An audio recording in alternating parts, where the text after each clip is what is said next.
Welcome, everybody. We're back with another episode here of the Early Childhood Chats podcast. I'm Andy Roszak with you, and really excited today to be joined by Jackie Rivera, all the way from Missouri, talking to us today about all things health and nutrition and safety and all sorts of great stuff.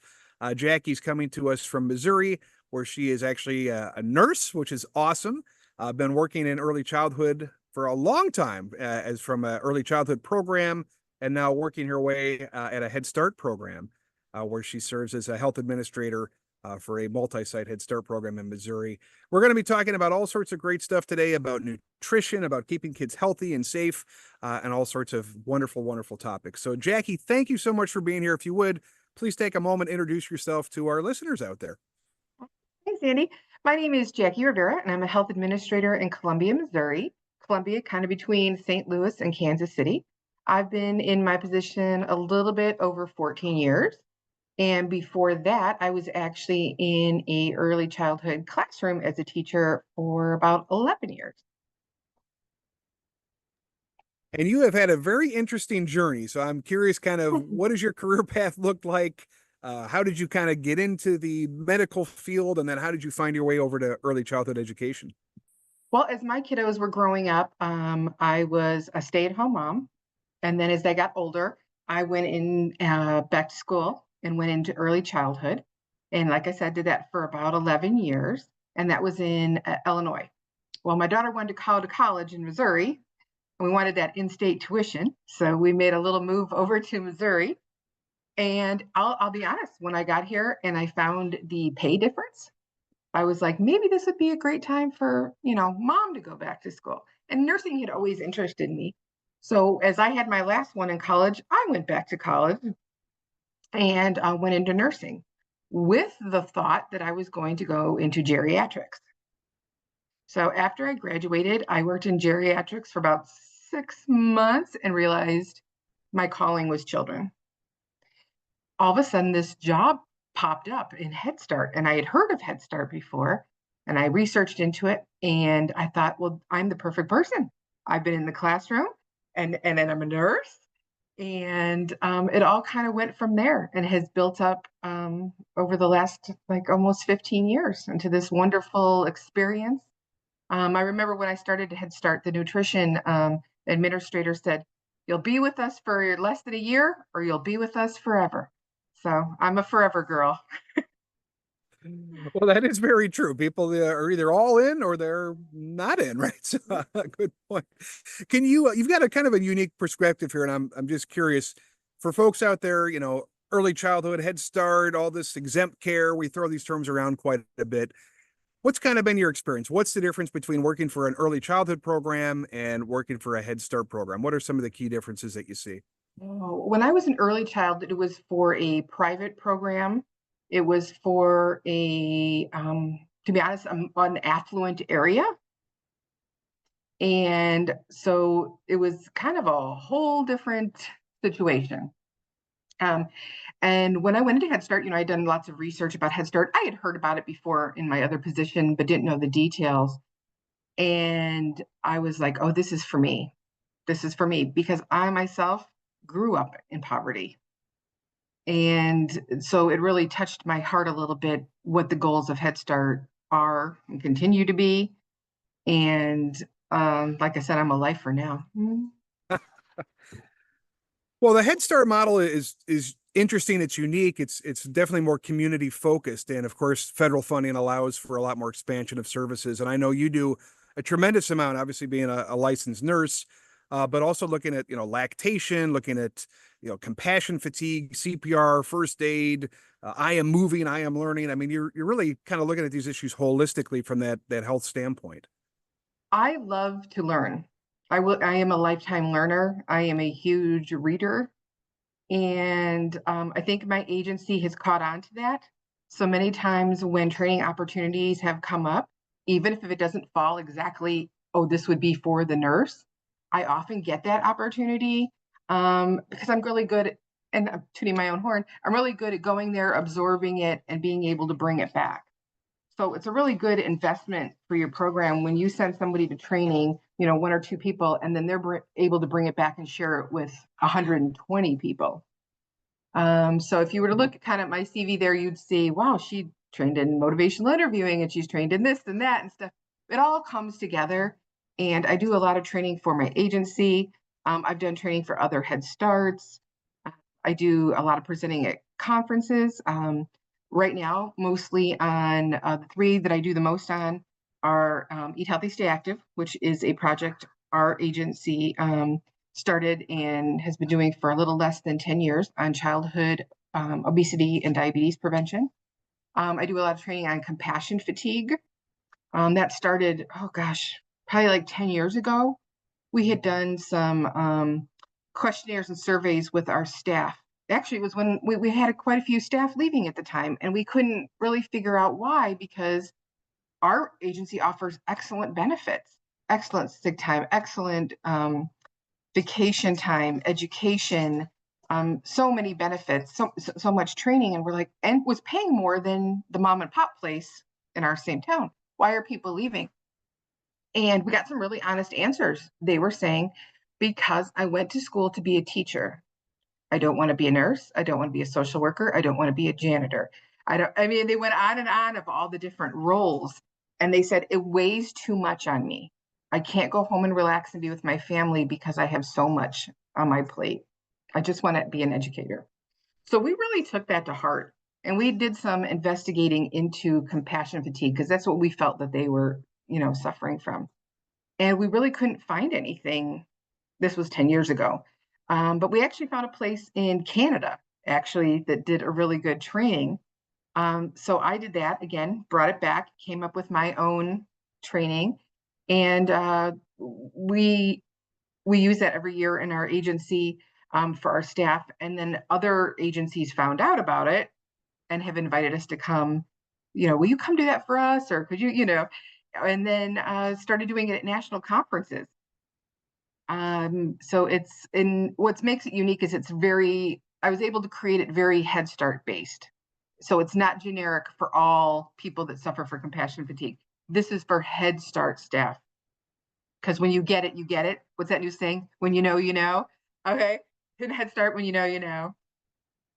And the other training I do a lot on is how to, it's called Making Training Stick. It's unique and interesting ideas to do trainings with parents and staff where the information actually sticks and they're not just sitting there getting death by PowerPoint. Where we know how adults learn, we know we can't talk for over 15 minutes, and we know we need to have activities, and we know we need to make it fun, and we need to respect what people already know. So those are the three trainings I've been doing a lot of over the last couple of years. Compassion fatigue has been a topic that, we've heard about for, like I said, over a decade. I know it's certainly, gosh, 30 years ago, I guess almost now, when I was at the firehouse, we heard about it then. Compassion fatigue. Basically, you care so much about the people that you're working with, the people that you serve, the things that you see on a day-to-day basis, that you have a real hard time kind of breaking that connection of far as what is professional and what is personal. And, what we were finding is that people were taking, kind of as you alluded to, so much of this home with them that essentially the problems of others become your problems. And it's very, very hard to get yourself that free moment, to get yourself actually checked out, to get away, to de-stress, to focus on things that make you happy. I mean, you've heard these, and I'm sure you've got a lot more stories than I do, but you've heard these stories where, like, I'm so consumed with what's going on at work. When I come home, I'm neglecting my own kids, my own family. I'm just on edge all the time. Even when I'm on vacation, I just can't stop thinking about these things. And it's certainly been highlighted by COVID and all the challenges that brought. But it's nice to see that it's trickled down from just the first responders, who undoubtedly need it and undoubtedly see enough and do monumental work every single day. But recognizing that many, many other sectors, including early childhood and, of course, Head Start, are working with populations where you really do get personally invested, and taking a moment to kind of separate what's your issues and what you can control and what sadly is sometimes out of your control. It can be really difficult for folks. What do you recommend as far as kind of trying to level set a little bit, trying to have that break between, work and home and all that kind of stuff? Are there any tips you could give us? Oh, well, you need to come to the training, Andy. Because I got a lot of tips. Oh, let me try and think of one of my, you know, one of my favorites is if Andy, if I was making your schedule for you, okay, so your work schedule was my responsibility. Do you think I'd just stack one thing on top of the other for you? Or do you think I'd schedule in some breaks for you and make sure you were taking care of yourself? Ooh, with today's workforce the way it is, I think I would be jam-packed all day long. I'd like those breaks though, to be honest with you. But if I was doing your scheduling, Oh, if you were doing my I trust you. I think you'd give me some breaks so I could go to the right. bathroom and whatnot, right? But when we do our own scheduling, we don't tend to give ourselves breaks. We just, in Head Start, you wear a lot of hats. There's a lot going on. It's hard to go home and relax when you're wondering if one of your kids is getting dinner that night. That's a lot to carry with you. And I think I really do think it's why we tend to have some big turnover in Head Start. I really do. It's a big ask. And I think a lot of the people that go into Head Start, and I could be wrong, I have no data on that, but I think that they have maybe some experiences in their own lives or in their own childhood or perhaps some trauma that bring them into this occupation where they want to make it better for the next generation. So sometimes people are bringing their own stuff into it too. And then you see some triggers of, Yeah. oh gosh, I remember when I was a kid and that happened, and it really affects you. So when we do compassion fatigue, we talk about identifying it and differentiating what is compassion fatigue and what is burnout, because they're two different things completely. Um, and then we talk about different just tips and ideas, just even the small things. You can't set these big goals. I've gone to many trainings, and they'll be like, okay, and now we did this training, we're going to set a SMART goal, which SMART goals are great. But when we set these big goals for ourselves sometimes and they don't happen, we feel even a little worse because we let ourselves down or we didn't meet that big expectation for ourselves. Um, so I think it's tiny changes, and I also think humor is just really important when talking about it because it can get very, very deep very fast. So I like to incorporate a lot of it's a sensitive subject, but I like to incorporate a lot of fun and a lot of self-reflection, because you can't make changes unless there's some self-reflection. Absolutely. I think, sometimes laughter is the best medicine, and it is hard to weave it into some of these situations because look, we're not trying to make light of some of these horrible things. Uh, but also I think a lot of us who work in early childhood, we're not doom and gloom kind of people. We're in this because we're optimists, right? We're dealing with the future, man. We got to be optimistic, right? So having that moment to kind of pause and be a little silly and kind of let loose, I do think is important. I have sometimes seen it where outsiders are like, well, you're not taking this seriously. And it's like, no, man, if I was taking this seriously all the time, I'd be really bad mentally, right? Like I need a Mhm. break. I need to de-stress. I need to disconnect here. So I guess don't be afraid to have some fun, and it's okay to have fun. It's okay to be Right. silly. It's okay to laugh is a good thing to think about. And we saw so much of this during COVID with, people are like, just go outside and go for a walk for 20 minutes or get one of those adult coloring books and spend 20 minutes coloring or just something to help you kind of take that break and reset your brain and give you that connection. You have an interesting vantage point because you have been doing this work for obviously before COVID and now after COVID. And I'm wondering as you kind of, interact with your colleagues around the country in Missouri and the Midwest, do you feel like a lot of agencies were kind of caught flat-footed with COVID? I think everybody had like a policy or procedure in there for the just in case. But I don't think we thought the just in case was going to happen. It was a really scary time, not knowing what was coming. The way our agency handled this is when we knew it was getting serious. We brought leadership and some site staff. We all came together and we designated a chair in the room that was empty. And we said, everything we talk about and decisions we make right here, we need to keep in mind that there's a parent with a child sitting in that chair. Mm. Because a lot of times I think decisions are made based on what we think people need, not what they are telling us they need. So as we were making our decisions and making our plan, we were thinking about this empty chair and what are they going to need from us? Okay, our prenatal moms, they're going to need some support because they're going to be scared because they're pregnant and they're going to want to know, how is this going to affect my baby? So we need to get some education on there. We need to pull in some doctors from our haystack and get some opinions on this.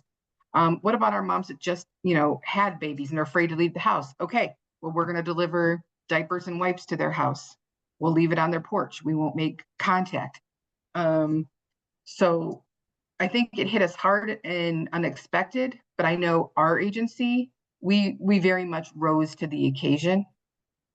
I'm very proud of that. I think our families felt very well served. Of course, nobody wanted to go virtual, Yeah. so we had to all of a sudden, what is that going to look like? And is it going to be enough? No, it's not going to be enough. Virtual does not replace being in person.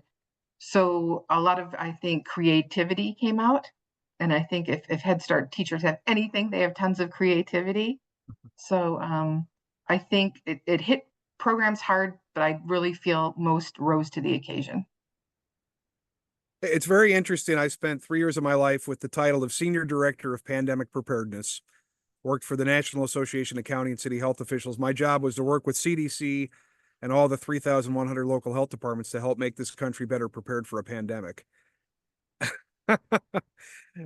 That, coupled with the fact that we had our first child during the pandemic, was a very interesting time. And I apologize that the public health messaging was so disconnected and so hard to follow. I think it's done I hope it's not irreparable, but certainly long lasting damage to our public health officials, just because the city said one thing, the county said something else, the state said something else, the federal government said something else, or nothing at all. And I'm just really disappointed in how our public health agencies lack the coordination that really was needed and had been practiced, quite honestly, with millions of dollars invested over several years. We all knew this was going to come. You're a nurse, you get it. These communicable diseases, they happen. Infectious diseases happen. It'd been 100 years since the last pandemic. These pandemics are cyclical. I was giving a speech at the Florida Head Start Association conference in Orlando, and I was talking about, I think, active shooter preparedness or something. I said, we're talking about active shooter today, but there's one thing that we're going to do in our lifetime, and that is have another pandemic. And you're all going to say, that crazy guy in Orlando who was talking about pandemics, who the heck knows what he's talking about? He's out of his mind. But I said, at some point in the next, 5-10 years, we'll have one. You'll think about this chat we had today and call me up. And, sure enough, it was an interesting moment. So clearly the role of health professionals, the role of health managers, the role of health administrators for early childhood programs got in the spotlight significantly with COVID. And I know there was a lot of battles to fight with parents and school districts and licensing agencies and regulatory agencies, on and on and on. Tell me a little bit, what does that role look like now post-pandemic? Do you feel like people have taken COVID as kind of like, wow, this is a really important position and one that we need to make sure is staffed? Do you feel like there's been an expansion of authority? Do you feel like the health folks are just more overworked than ever? What does this kind of look like now that we've gotten back to this new normal, so to speak? I would say I don't know, the new normal is not normal. I think it's tricky. Again, we're still having blended messages. Should I get a vaccine? Shouldn't I get a vaccine? Who should get the vaccine? Who should not get the vaccine? Um, can I bring my kid the next day? How many days do they need to be out? Do they need to wear a mask? I mean, I think we're still navigating these, uncertain waters years later. I think it definitely impacted early childhood very dramatically with the children in the classroom. I think I mentioned I also work for the National Head Start Association, and I'm able to speak to programs all around the country in that position. And the behaviors are up so much since the pandemic. Children that spent years at home and not socializing with other children, and then all of a sudden, we throw them back into the classroom. And I don't think I've met a program actually in the last 2 years that is not struggling with behaviors. With kids, we know that their behaviors are they're playing their emotions of how they're feeling, and we're trying to interpret that, and we're trying to get the right staff in there. But a lot of education gets only a small portion of trauma and behaviors in their education. So we're trying to pull in specialists, and there's just not enough specialists, and there's not enough money for the specialists. So I think we've definitely, it's going to take us a while to recover, I think, from that. And I'll echo your kind of comment. I mean, the amount of deregulated, unregulated, dysregulated, whatever term you want to use, children has been probably off the charts. I don't think we've ever seen this many teachers getting bit every single day, 4, 5, 6 year olds that aren't potty trained, explosive behavior. I mean, it makes a challenging environment to work in, for sure. And I guess trying to get the resources that you need to let the teachers be able to deal with some of these really hard situations is very paramount. And I hope we do get an increased, funding. I hope the leaders that are looking at funding decisions understand this is a top priority. We talk about workforce challenges and recruitment and retention. This is a big, big glaring issue, in addition to a lot of others like pay parity and all that kind of stuff. But nobody wants to go to work and get bit every single day. That's Yeah. not a fun environment, right?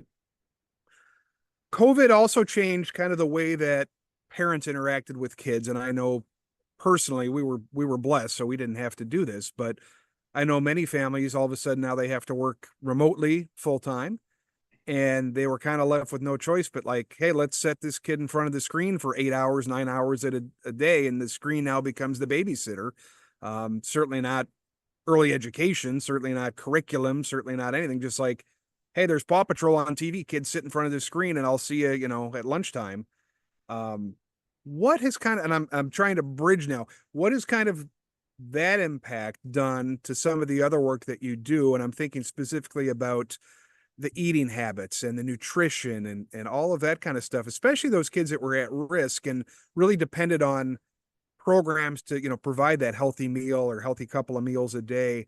You must have seen some really interesting things, I would think, just not being able to access some of those vital services. I know you made men's and had drive-throughs and deliveries and that, but I would still think nutrition probably took a little bit of a hit during the course of this pandemic.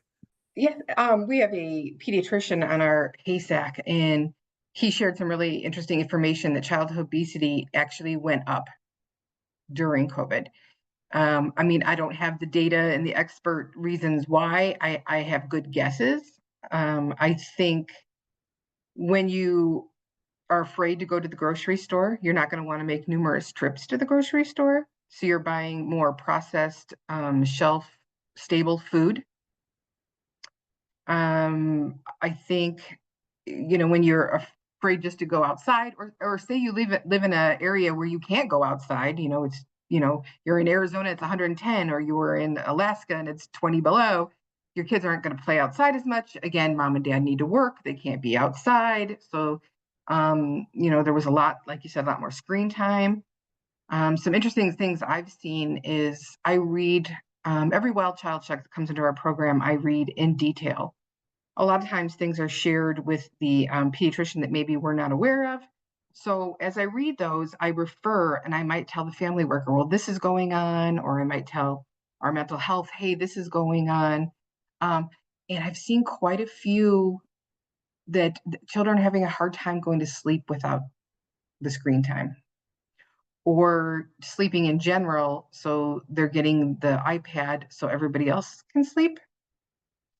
But a lot of sleep disturbances, more than I've ever seen, which is now triggered for us. We need to do more training on sleep hygiene for kids. And I think we're seeing that more and more throughout the country, but definitely something we needed to address.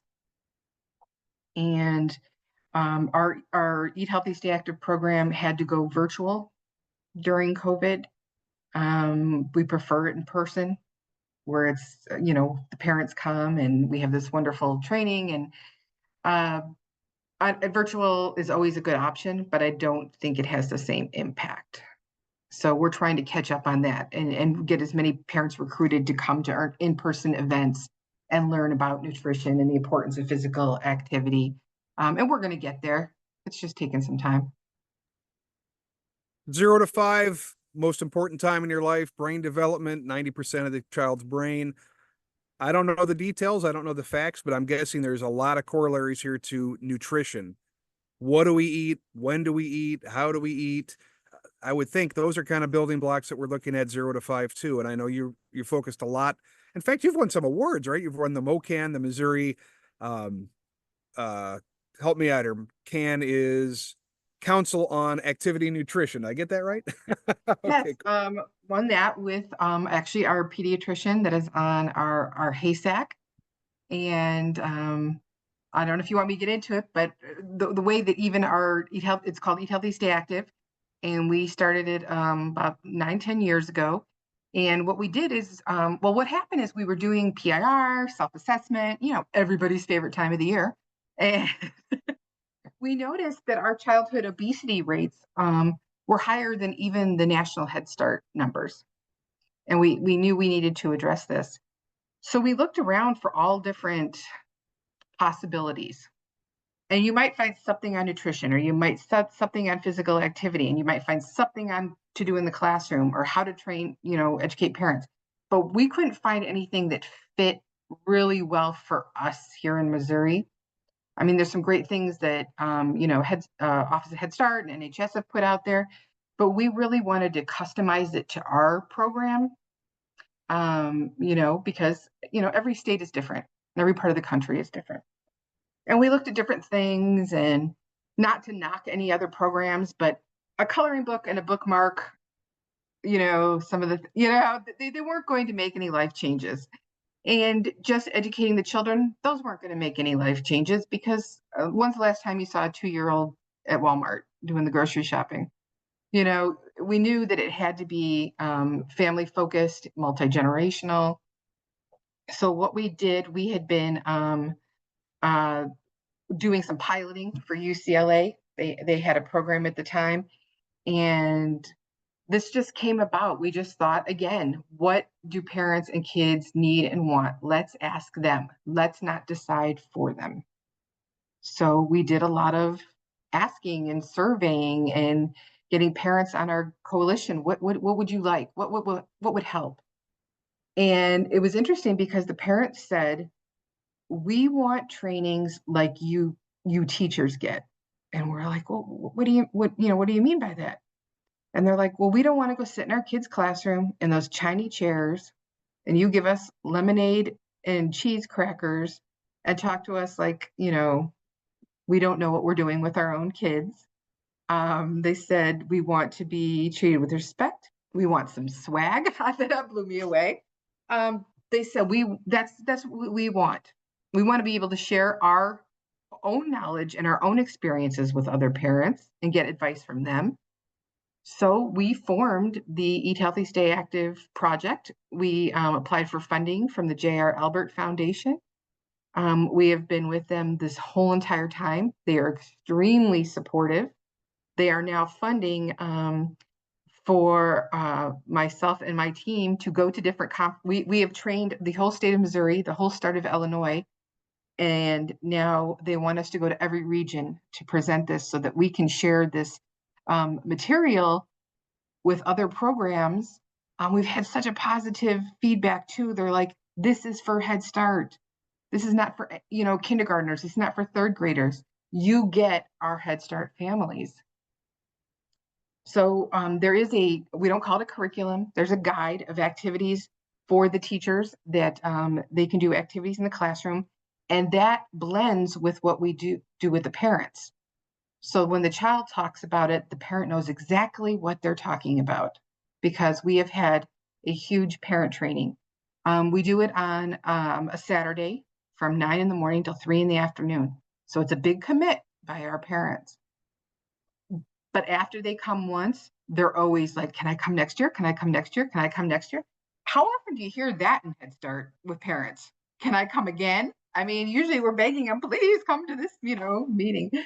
Again, because we make it interesting, educational, we make it relevant. And I think that is the most important thing. Relevant. Everybody's time is valuable. We make it fun. We have them play some of the games the kids are going to play in their classroom so that when that child comes home and says, will you play this with me or will you sing this song with me? They know exactly what the child is talking about. And we talk about, we talk about childhood obesity and diabetes preventions and the importance. That's a very small portion of the, because we can hit that in 15 minutes. We spend the whole rest of the time on ideas and strategies. We do cooking on a budget. We talk about we give every family a slow cooker, a crock pot, and a recipe book, and we talk about how you can use cheaper cuts of meat. And if you throw this in, the crock pot in the morning, you're less likely to stop at McDonald's or throw in a frozen pizza at night. We talk about the different food groups and different ideas for vegetarian, vegan, gluten-free, picky eaters, kids that are picky eaters. We make it a very 360 approach on how to increase better nutrition and physical activity with the families. So we try not to talk to them, we talk with them and all come together as a group. A huge camaraderie happens with this group of 60 parents, 60 plus, because a lot of times they'll bring, their partner. It's just a wonderful thing, and we're very proud of it. And I'm very excited to share it at the conference in St. Thomas in October with your group. Oh, it sounds awesome. Yeah, I've got a 3.5-year-old, and boy, she loves the cheese sticks. She loves the fig bars. She loves anything that's kind of like prepackaged. And I got to tell you, Jackie, I've been guilty of it because it's easy, right? And it's quick and it's easy. And the 7-month-old, she's only got 2 teeth. She's not eating a lot right now, right? So, but I'm thinking about her because it's like, gosh, I'm going to have these 2 kids, these 2 little girls that'll be eating me out of house and home here. So for the parents that are kind of like me and just like busy, busy, busy, grab something that's convenient instead of doing the right thing and actually, instead of grabbing a cheese stick, maybe we grab an apple and cut it up, or, some grapes, or, something like that. What, any kind of thoughts? I love the crock pot idea. I think that's fantastic. And I think back to when I was a kid, my mom was the crock pot queen. Like she did a great job. Uh, any other kind of advice you have? I guess maybe cutting up stuff ahead of time and just kind of having it ready to go, whether it's grapes or apple slices or whatever have you. We talk a lot about the cost of prepackaged items because often it's like, well, I'm going to grab the little packages of goldfish crackers, and when you figure out the price of those per ounce, it's crazy expensive just to have it prepackaged for you. So that is one of the things we talk about is when you buy in a higher bulk and dividing that and putting a basket in the pantry with, little plastic containers of these snacks and putting it where they can reach it, if they want it. The same with having little containers of berries on that bottom shelf of the refrigerator. Also building independence. Dad, can I have, some raspberries? Well, sure, go ahead, go ahead and get them. They don't need you to go do it for them. And that's huge. There's so many things I'm trying to like narrow that down to, like one of the activities we do is we have parents try new fruits and vegetables because we tend to stay in our apple, banana, orange, watermelon character. We talk about when different fruits and vegetables are in season and they're cheaper. We talk about how we can utilize SNAP, food stamps. A lot of people don't know that, at least I don't know if it's nationwide, but in Missouri, you can use your SNAP card for double at the farmer's market here in town. A lot of people don't know you can use SNAP to buy seeds to plant a garden or plants like that. So we talk about that. We bring in resources from the Medicaid companies. We have them come in and tell what they offer. So we kind of blast everybody with ideas and then they come up with what works for them. We do a taste test with generic and name brand. So we'll have some fruit cocktail. We'll have, the Aldi Walmart brand, and we'll have the Del Monte brand, which was a lot more expensive. We'll give them little cups and say, everybody figure out, which one costs more. When we do the sampling of the fruits and vegetables, we make little stickers that I tried something new. And you'd think, oh, parents aren't going to care about the sticker. Oh, no, no. They want all the stickers. Like, I tried the ugly fruit. I tried the kiwi. I tried the pomegranate, and we pass out all these different things so they can try some new things. So we try to be really creative and very respectful to adult learning during that parent training. And it's only parents. We do not have children at that event. So it's all about them.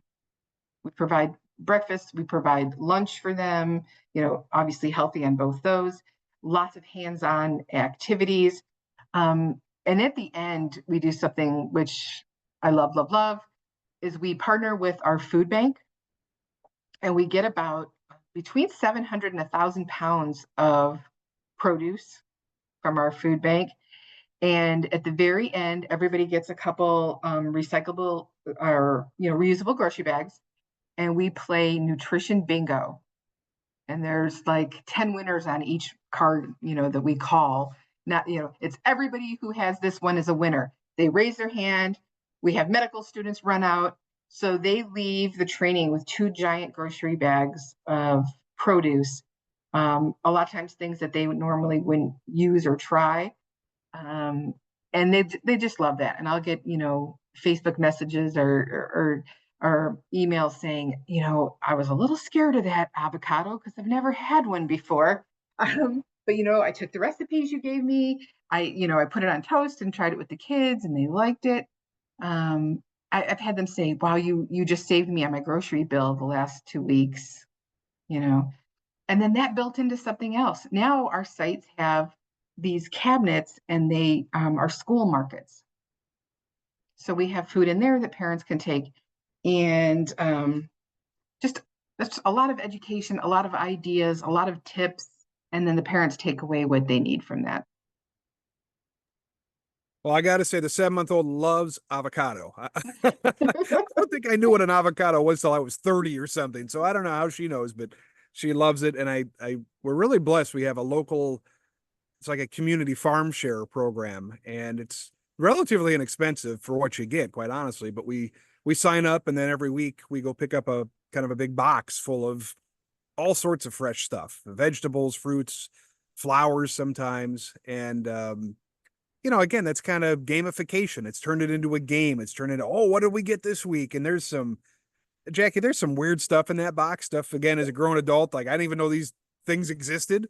And the kids love it. I mean, we're having a blast. We're learning. We just got a bunch of fresh rhubarb, which, man, way to my heart is strawberry rhubarb pie. So I'm very excited the rhubarb was in the box this week. But it's become kind of a game, kind of an event, something that we look forward to every Thursday. And it's really helped kind of expand the horizons and get away from, oh, I just want the graham crackers, the cheese sticks, the Paw Patrol themed cookies or whatever, and gotten us a little bit more healthy eating. So I really appreciate your comments on that. And certainly, I mean, we're just scratching the surface. You got a whole program that you're doing in October in the Virgin Islands for the Region 2 Head Start Association Conference.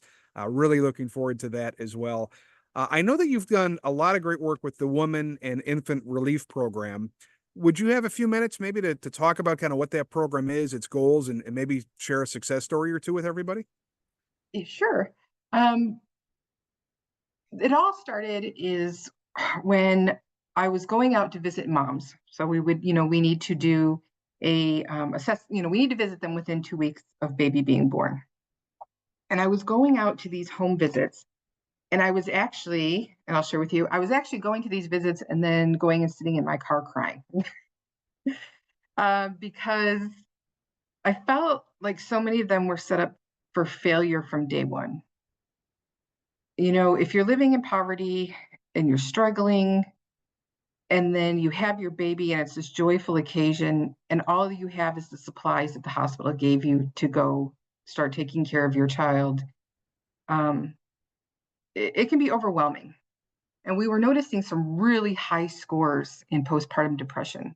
We do the Edinburgh on our families at 2, 4, and 8 weeks.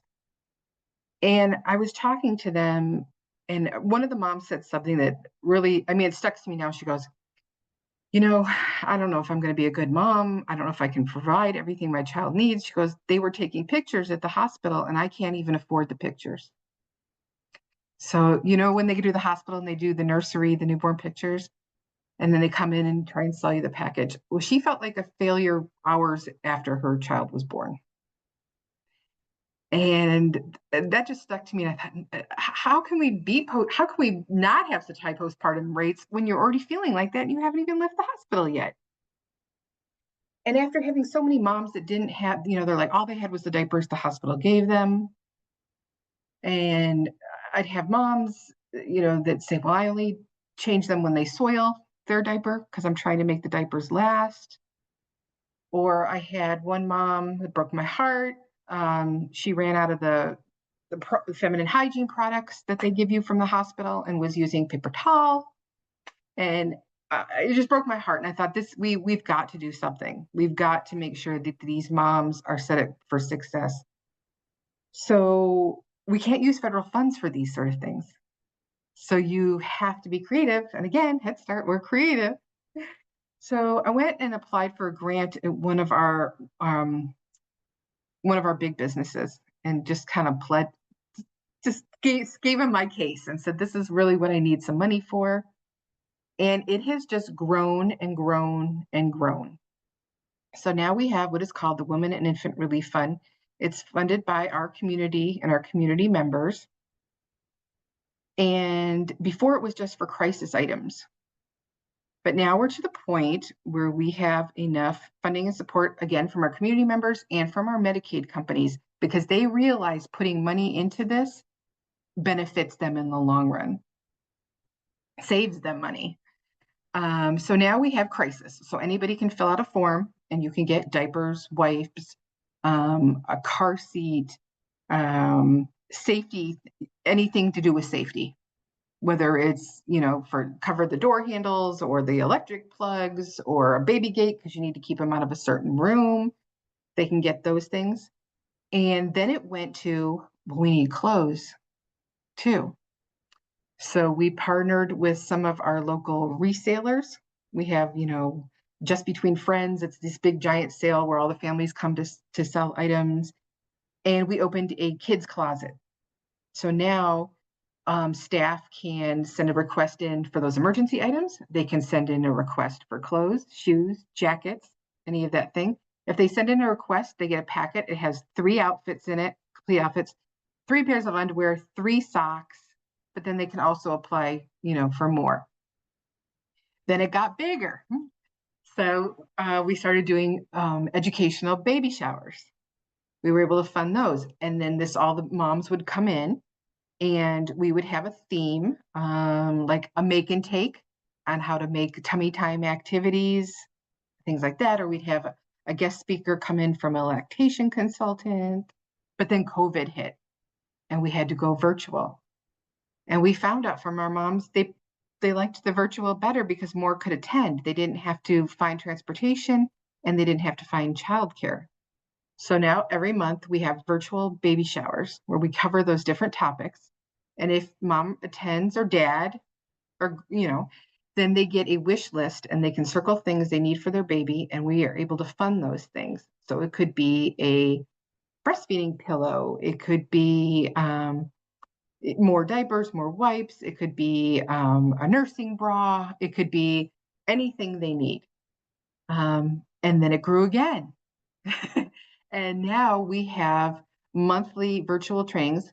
We have 11 counties, and our furthest county takes me 5 hours to go back and forth. So to ask them to come for those sometimes is too big of an ask. So we do virtual trainings once a month from 6 to 6:45, and it can be on nutrition, it can be on sleep hygiene, it can be on safety in your home. We do all those different trainings. We do a big prize wheel at the end, but parents love that. Again, no transportation, don't have to worry about childcare. So this project has grown and grown and grown. I would have never foreseen that when it started. So very, very proud of it. And, when we go back to compassion fatigue for our staff, huge, huge plus for our staff. Our home visitors are not spending hours trying to find these resources. They're not calling here and here and here. All they gotta do is fill out a form and we're gonna take care of that family. they say that taking that stress off them is huge. And the teachers have said, knowing that all I have to do is fill out this form and my baby I take care of, because I'll call them my babies, my kids, has diapers and wipes for the weekend or for next week, or has a winter coat or has winter boots. That's a huge stress reliever off me that we're able to provide that. So you can tell I'm overzealous about it because I'm very excited about it. And it makes me really happy that we're able to do that for our families. And is it work? Absolutely. Could any program do that? I think so. I think so if you utilize your community. So yeah, very proud of that. Well, you should be, and kudos. I mean, you're making a tangible impact in your community, and boy, I mean, I just can't say kudos enough. What awesome, real impact, real help, getting people the supplies they need, and sure, is it a little bit of a lift? Yeah, but is it the return on investment must be just monumental from what you're describing here. Oh, absolutely. We know that kiddos that have diaper rash because they're in a soiled diaper for a long time are going to be crankier babies, harder to deal with. What could that result in? Not always child abuse, but we know that that can lead to things like that. We know that parents having the stress of not being able to provide these for their child puts more stress on them. Could that lead to child abuse? No, not always, very little. But we know that helping parents in this way can cut child abuse a little bit. And even if it's, a 0.5%, I'll take it. Well, I'm talking with Jackie. She's a health administrator in Missouri, and we're talking about all sorts of things, health and safety. I wanted to just spend a couple of minutes here talking to the next generation, those of you that are in school now, thinking about getting into early childhood, or quite honestly, getting into the health industry. Jackie has done a great job kind of bridging both worlds. So for the folks out there thinking about, gosh, I could really see myself doing this, making a difference in my community, helping moms, helping, babies, helping little kids. What do you recommend? What kind of college courses should we be looking at? What kind of experience? What kind of certifications? Where can they go to get help? What is your advice to our kind of next generation coming up and looking at some of these issues? I would say go observe and volunteer first.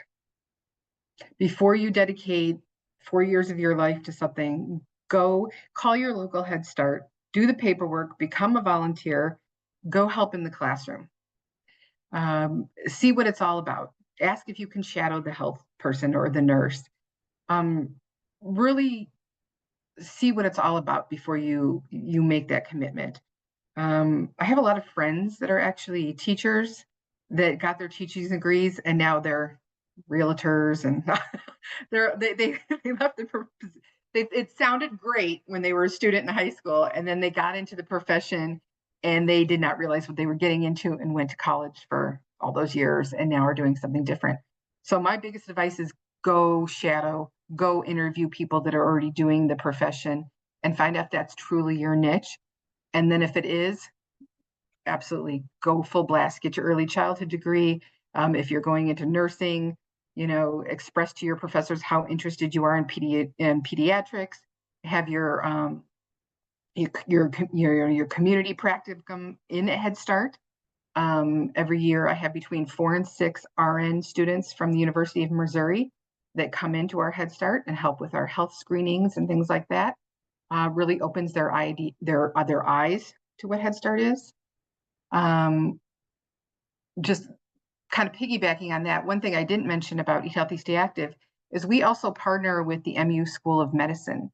So we have M1s and M2s, so their first and second year of school, come in and do the trainings with the families and partner with them. They exchange numbers and they text back and forth because they've set goals for each other and they keep each other accountable. But it exposes them. I like to think that it educates the future generation of doctors about Head Start. So when they do have those 3 no-shows, they say, well, you know what, maybe they didn't have transportation. Maybe they didn't, makes them think about that. So by doing this before you go into school, if you really want to work for Head Start or really want to be a nurse in Head Start, go experience first before you put in the time and get to know what it's all about. Certainly great advice. Certainly learn on the job and make sure the job meets your needs. Like you said, boy, that school is expensive nowadays. You don't want to come out spending all that time and money with a degree that you're not going to use. That's not a good thing for you or probably for your parents either, right? Well, Jackie, you've been very generous with your time today. I really appreciate it. I appreciate all the great work that you're doing in Missouri and your national reach, both through the National Head Start Association and the fact that you get to travel around and talk about some of the great work you're doing in your programs. Any final thoughts? Any things that you want people to know? How can they reach you? How can they support your work? How can they be engaged and help out with the stuff that you've talked about today? Well, I'm going to be going to every single region over the next 3 years, every single regional conference talking about eat healthy, stay active. So I encourage if you're able to come, come. Sell it to your supervisor about how much you need to come and learn all about it. And then one thing I wanted to plug before we go off is, believe it or not, with all the things I do one more thing. And that is I have a little side job and with a place you probably heard about called the National Head Start Association. So if you are in health services, and Andy, you and I talked about this, you have, a jillion teachers and a jillion family workers, and there's usually 1, 2, 3 health people. So we're kind of on our own there. What I do for the National Head Start Association is I am the reviewer and student support for their health certification. You can find that on the Academy, on the National Head Start Association page. And this is a 4-month process where you get a certification on everything health and Head Start, and it's based on the performance standards. So it's great for newer staff. I have staff that have been with Head Start for 30 years and said they've learned something new. And one of the most popular comments I get is, I am set for the review because you have gone over every single performance standard, how to do it, why do we do it, how do we do it well. So that's my final plug is continue your education. If you're like me and a lifer in Head Start, never stop learning, just keep going. This certification is an excellent way to do that. And the Academy has so many courses that can help you feel more confident in your job and do your job to the best of your ability. So that's my final push. Wonderful. Hey, it's well needed out there. So thank you for that. And Dr. B still involved in the academy in some degree, isn't she? Yes, she is. Oh, Yes, good, she good. is. Well, I'm hoping that we'll have a bunch of our National Head Start friends. I believe, not confirmed yet, but I believe Director Garvin's going to be down in St. Thomas with us in October. So fingers crossed on that. That'll be a fun time. But certainly hope to see a lot of you. In addition to all the great stuff Jackie's talking about, we're actually offering for the second year now the food manager certification as well. So if you need to get that checked off, you can get that down there. Last year we had a 90% pass rate. That's pretty good, right? So come to the conference, learn some stuff, walk away with a certification. We're also going to have the EPA doing their Train the Trainer lead program there in St. Thomas. So you can walk away as a trainer for the EPA lead curriculum. And we know, talk about health, we know what a big deal lead has become in our jurisdictions, especially in New York and New Jersey. And gosh, even Puerto Rico and the Virgin Islands are dealing with lead too. So that'll be a fun free session that we're doing. It's a workshop put on by the US EPA. Well, Jackie, thank you so much. You've done so many wonderful things throughout your career, and you continue to amaze me with all the great stuff. I can see why you've gotten so many accolades. I'm really excited to meet you in person. And thank you so much for being here. Thank you for listening. We appreciate you. If you like the podcast, hey, share it. Give us a thumbs up. Give us a rating. We appreciate you being here. And if you want to see different topics, other speakers, hey, drop us a line. We're open to all of that too. So for the Early Childhood Chats podcast, this is Andy saying thank you very much, and we will see you on the next podcast.